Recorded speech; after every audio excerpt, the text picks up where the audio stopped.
Assalamualaikum warahmatullahi wabarakatuh. Perkenalkan, saya Imelda Dewi Khumairah dengan NIM 202111339 dari kelas Hukum Ekonomi Syariah 3I. Di sini saya akan memaparkan tentang sejarah hukum Islam dalam pandangan pakar hukum Islam. Konsepsi formal substansi hukum Islam. Konsep Islam yang dimaksud adalah konsep-konsep yang berasal dari sumber hukum Islam, yaitu Al-Quran, Al-Hadis, dan Ijtihad atau pemikiran para ulama. Menurut Skatz, inti dari pemikiran hukum Islam adalah bahwa konsep hukum-hukum Islam dibatasi ruang dan waktu, yakni hukum Islam sebelum periode Umayyah dan karakteristik hukumnya yang bersifat normatif sebagai hukum suci dan pembatasan hukum Islam pada akhir pemerintahan Umayyah yang bersifat teknis dalam tataran hukum positif.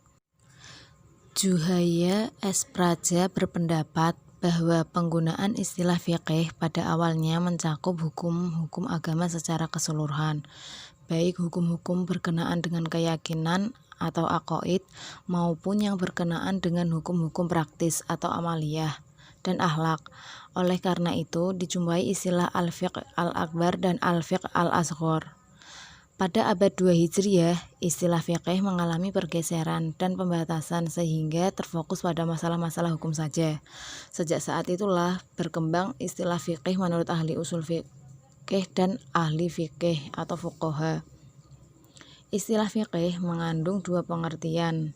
Pertama, fikih adalah memelihara masalah-masalah hukum syara' yang praktis atau berkaitan dengan perbuatan yang diambil dari Al-Quran dan As-Sunnah, serta yang disimpulkan dari keduanya, apakah dipelihara beserta dalil-dalil atau permasalahannya saja. Kedua, fikih adalah kumpulan hukum. Juhayya S. Praja berpandangan bahwa membahas fikih tidak lepas dari dua dimensi, yakni satu, hukum Islam berdimensi ilahiyah.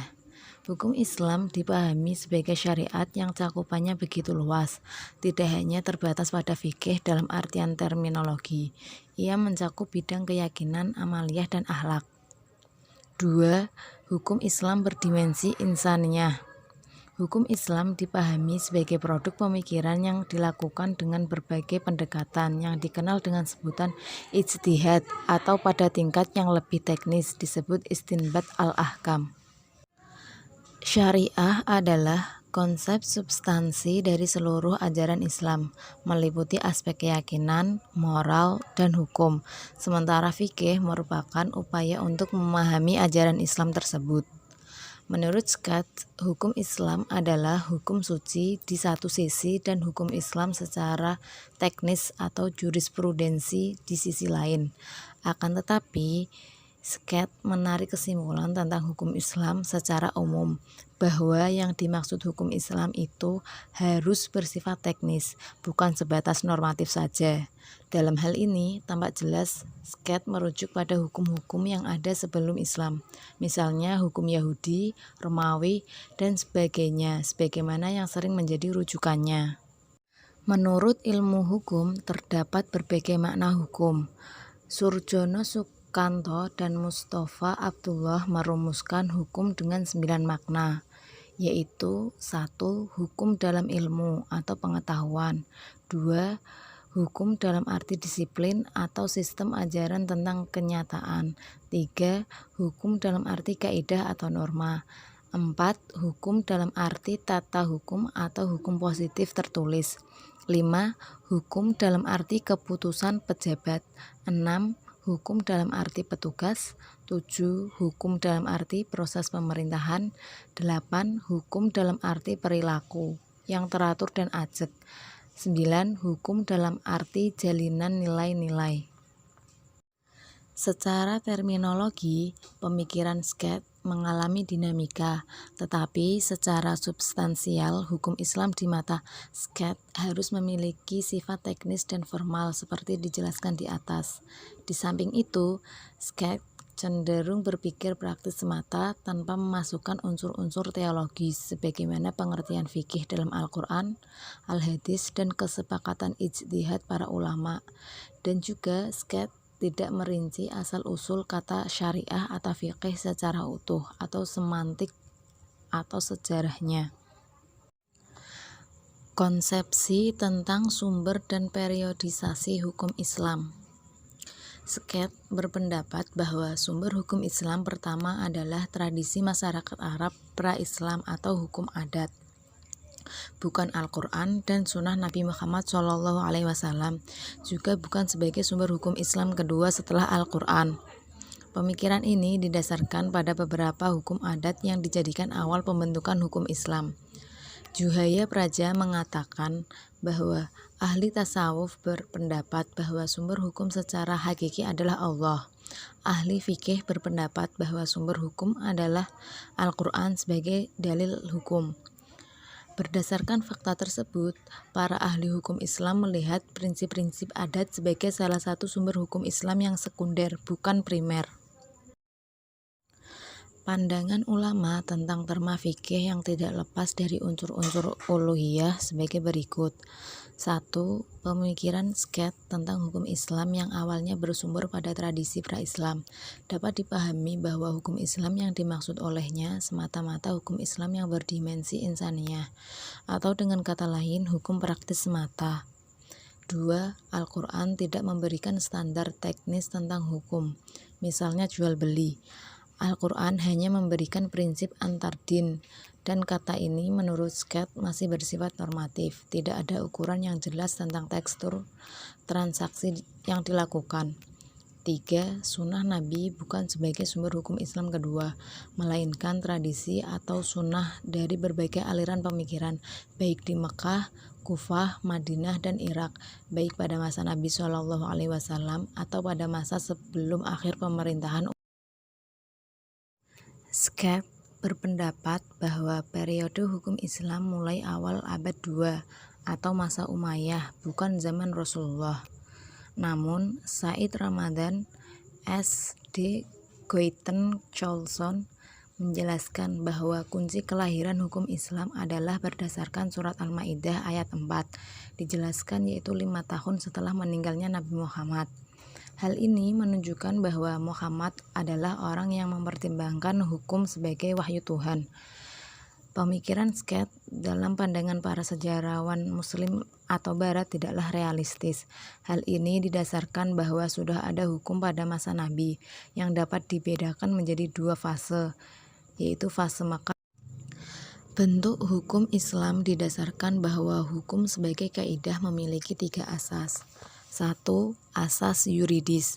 Kaidah hukum berlaku secara yuridis apabila penentuannya didasarkan pada kaidah yang lebih tinggi tingkatannya, atau bila berbentuk menurut cara yang telah ditetapkan, atau bila menunjukkan hubungan keharusan antara suatu kondisi dan akibatnya. 2. Asas sosiologis. Kaidah hukum berlaku secara sosiologis apabila kaidah tersebut efektif. Artinya, kaidah tersebut dapat dipaksakan berlakunya oleh penguasa walaupun tidak diterima oleh warga masyarakat. Ini merupakan teori kekuasaan, atau kaidah tersebut berlaku karena diterima dan diakui oleh masyarakat. Ini merupakan teori pengakuan. 3. Asas filosofis. Kaidah hukum berlaku secara filosofis, artinya sesuai dengan cita-cita hukum sebagai nilai positif yang tertinggi. Hukum pada masa Nabi dan sahabat telah berbentuk secara teknis. Hal ini dibuktikan dengan 1. Hukum yang terkandung dalam Al-Quran dapat dibedakan menjadi 2, yaitu ibadah dan muamalah. 2. Adanya pembagian harta pusaka seperti yang telah dilakukan oleh Arab pra-Islam. Berdasarkan uraian tersebut, tampaknya bentuk-bentuk hukum Islam yang terkandung dalam Al-Quran jauh dari bayangan SCAT. Hal itu terbukti SCAT hanya membuat formasi hukum Islam didasarkan pada pemerintahan Umayyah, baik dari praktik-praktik yang populer dilaksanakan oleh masyarakat maupun praktik administrasi pemerintahan seperti hukum perang, hukum fisikal, dan hukum pidana. Konsepsi metode penggalian hukum Islam. Juhaya S. Praja menjelaskan bahwa karena hukum Islam berdimensi uluhiyah, dalam arti ia adalah bagian dari agama, paling tidak ada 4 pendekatan yang harus digunakan dalam penelitian tersebut. Yang pertama, pendekatan teologi. 2, filsafat hukum Islam. 3, sejarah. 4, ilmu-ilmu sosial. Pendekatan teologi penting dilakukan dalam penelitian hukum Islam. Hal ini didasarkan bahwa teologi bukan hanya mencoba menjelaskan bagaimana sesungguhnya pria dan wanita berbicara tentang Tuhan atau pembahasan Tuhan semata. Teologi meneliti aturan-aturan yang mengatur atau syariah fiqh, membedakan bentuk-bentuk ekspresi yang lebih baik dari ekspresi yang buruk, dan mencari definisi yang seimbang, suatu kegiatan yang dicurahkan pada dunia ini, suatu refleksi ketuhanan, menentukan secara jelas dan koheren mungkin arti dari implikasi makna-makna yang terkandung dalam hukumnya. Pendekatan lain terhadap penggalian hukum Islam adalah pendekatan filsafat. Secara spesifik adalah filsafat hukum Islam. Hikman at-Tashri'. Secara ringkas dapat dipahami bahwa filsafat hukum Islam mengajukan pertanyaan-pertanyaan. 1. Apakah hakikat hukum Islam? 2. Hakikat keadilan. 3. Hakikat pembuat hukum. 4. Tujuan hukum. 5. Sebab orang harus taat pada hukum Islam, dan lain sebagainya. Filsafat hukum Islam memiliki objek baik teoretis maupun praktis. Objek teoretis filsafat hukum Islam yaitu 1. Prinsip-prinsip hukum Islam. 2. Dasar-dasar dan sumber-sumber hukum Islam. 3. Tujuan hukum Islam. 4. Asas-asas hukum Islam. 5. Kaidah-kaidah hukum Islam. Sedangkan objek praktis filsafat hukum Islam yaitu 1. Mengapa manusia melakukan muamalah dan mengapa manusia harus diatur oleh hukum Islam. 2. Mengapa manusia harus melakukan ibadah seperti sholat. 3. Apa rahasia atau hikmah yang terkandung dalam praktik ibadah seperti puasa, haji, dan sebagainya.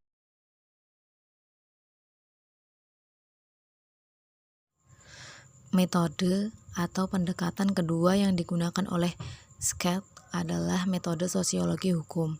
Ia persis menggunakan metode sosiologi hukum Max Weber. Hal itu terlihat dari teori pembedaan hukum.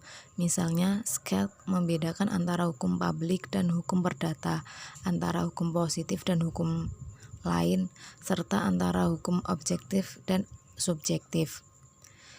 Metode ketiga yang digunakan oleh Scott adalah metode sejarah.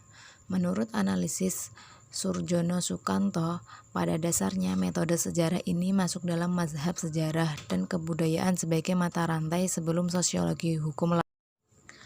Sosiologi hukum yang digunakan oleh Scott dalam menggali hukum Islam di satu sisi memberikan nilai manfaat terhadap substansi hukum dalam realitas masyarakat, tetapi di pihak lain pemikiran Scott mengarah pada penilaian hukum secara maksimal.